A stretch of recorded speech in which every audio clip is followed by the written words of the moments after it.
And I'll say it again. If he shuts the fuck up about me and I don't get another clip sent to me about him bashing me or anything about me, I will never say another word about him. Yeah. That I will book that right now. You have enough but going on in your life. I am done absorbing it. But they just, between him and his minions, I can't get around it. Whatever about your background. I don't care if you come from a silver spoon or you come from the streets. Don't be a dick. The other thing Don't treat people that you think are below you a certain way. Like, he's surrounded by these yes men, and everything he says they agree with. Now, I will say, the one guy I don't want to say anything about is Landon. He was nice to me at the GPI Awards. I think he has a good soul. That's my read, but he's part of that group, and so he defends, and I get it. Brian LaManna, I don't think has had an original thought since he was 2 and he stopped crapping his pants, right? That's what I'm saying. But you know what? I'm going to take that back or take that out because that's not fair. But all he does is yes man him, right? And then there's Conrad. Come on. Yeah, we talked a little bit about this beforehand. Like, I can appreciate Conrad for who he is as a human being, but him and I, like, we just have our differences.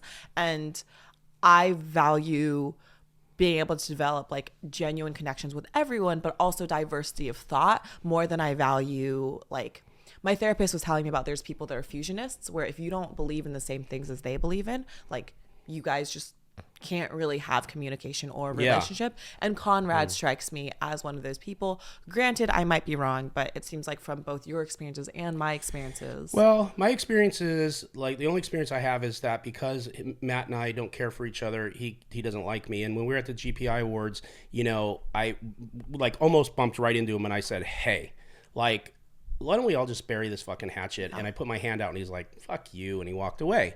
I'm like, all right, I get it. That's just how it is. And then I tell Feldman, and Feldman, like an hour later, goes up and goes, I know you're not good with Nick, which I wanted to slap him because why would you do that when someone did that? But that's just him. And he goes up and Conrad goes, no thanks. You know what has Ryan done to him? Right. So what's fascinating to me is that oftentimes the people who have fuck you money aren't the ones saying fuck you to people. Yeah, because Lynn, I was going to say, this guy's probably buying in a $500 tournament and selling action. That's just my take. I'd guess he's better off than that, but maybe not by much. Yeah, but what I'm saying is, it's like, I don't know what I'm saying. It's just so tilting that these guys are so aggressive. It's just that when you have this approach towards life and when you aren't interested in what other people have to say or getting over your differences, especially for the sake of business, I think that is negatively correlated with success. Yeah. I think the fact that you're open-minded and that you're like fine with people pushing back, and also that you like plan ahead and you don't say things that can get you in like hot water a ton. Like, you're fiery, but you do, like, I think you understand what you can and can't say. Like, that's really important. Like, it's not an accident that Matt is getting put on blast all the time. And what's really interesting to me is, like, someone that's been like good friends with him in the past, is that it feels like he's just chosen to like be stagnant. You can't call the man a scammer, and you can't call him a fraud. You could just maybe call him not a great businessman. Yeah, absolutely. Right? Yeah. That's it. Yeah. Then that would be fair, and that still would be an opinion. Right. That is still an opinion. Yeah. So Matt and I were pretty close for a while there, and I'll go as far as to say that, like, I don't actually think he's not like a particularly malicious or vindictive person, but he is petty. If you're that good and you're training people and you've been professional for 20 years in this industry, like when he says it, he perks up. Where's the cake? Yeah. Where's the cake? Yeah. I mean, okay. Everyone that I know who's like really brilliant, who's been in poker for even just like 10 years, they're out of poker. And that's because, like, they're resting on their laurels now. They've made their money and they're done. I don't imagine that was ever an option for Matt. So yeah, if you're having a trading site, it's oftentimes not because you are the most selfless, altruistic human. It's often because you would like that to be a source of revenue. It's an ego project. Maybe, yeah, that's possible. That's my take. Since he has a lot of takes, that's my take. But whatever. But that's cool because everyone should do what they want to do. But don't be a dick. It's just, I don't think he thinks about situations that like completely, and he doesn't oftentimes look at like the other side or question his own like beliefs and assumptions. So what he says at the very least is just relatively thoughtless. It's not mean, or he doesn't mean it to be mean. It probably does end up. It ends up being that way because I don't think he has that chip to understand his delivery sometimes, and sometimes you're not always right. I think he chooses not to use that chip. I think he okay. He can't well, then have that's it, pompous.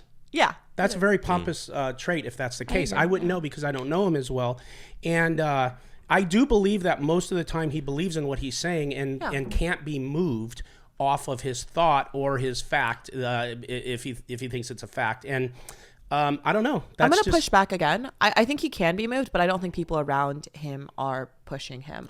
Very good point. I've seen this happen with a lot of like, and I'm going to say men because it largely is men around me, where they achieve like any level of success, and the people they are largely surrounded by are people that are on their payroll or like people who look up to them. Yes. So now it's an echo chamber. Right. Yeah, and that happens. Well, but you said successful people, so I don't know, but I do know that. No, I'm being serious. I mean, let's define it down the road because we're going to talk about that. I mean, Matt's more successful than the average American. Okay, fair. That is fair, but he's not as successful as some of the people he's bashing about being average. He's also probably not someone we would consider successful in our circles, but we are also very, very, very privileged. I mean, Lynne, and I want to go back to something you said in a minute, but how do you get on a microphone and out of the blue just decide to call somebody average? Like, he's not my intellectual equal, so like it would just be me dunking on him the entire time. Come on. Well, I'm just saying, Man. Nick and Doug are very intelligent people. Damn. Like, Nick is pretty average. Sorry, Nick Airball and Doug are very intelligent people. That you don't know. That's me, by the way.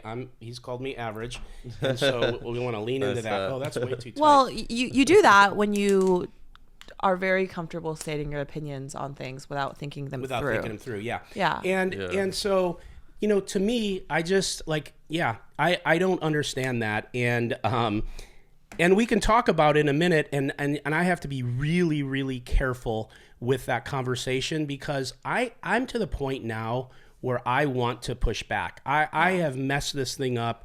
I have put one foot in and one foot out, and I kind of say things and I kind of retract them, and I don't want beef. Yeah. And then I try to make it okay. And you know what? Listen, here's the deal. I've reached out to this dude a couple times just to say, you don't like me, I don't like you. But let's just stop. And it didn't happen. And I'm sitting the other day, and I get 5 people send me a clip of I'm minding my own business, and he hits you, and it's just like, what are you doing, dude? Like, what do you really think like you're that superior than everyone else? And I just, I think the crazy part is I think he actually does. So does something what? that I think he actually thinks very highly of himself. Of course. And the reason that's a little bit surprising to me is because oftentimes I feel like in order to feel that way, you need to have a pretty good track record, and I'm not sure his is up to par.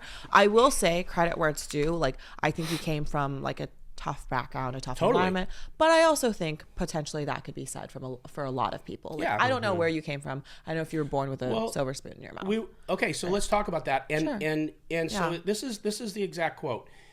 They were playing Melissa on the podcast sent a message in, and they were playing Fight. Fuck, marry, kill. Fuck, marry, kill. Okay. Yeah.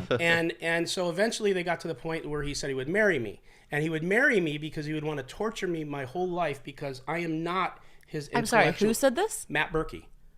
Wow. Okay. Maybe I should rescind what I said about him not being malicious. You didn't know this? I didn't realize that he said it because he wanted to.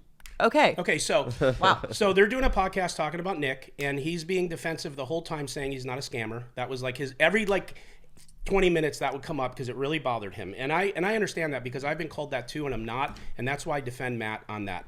But when they had the game, he finally said he would marry me so he could argue with me every day. And I don't know if he used the word torture, but something, because I'm not his intellectual equal. And what are we talking about? Are we talking about an SAT test? Are we talking about a chemistry test?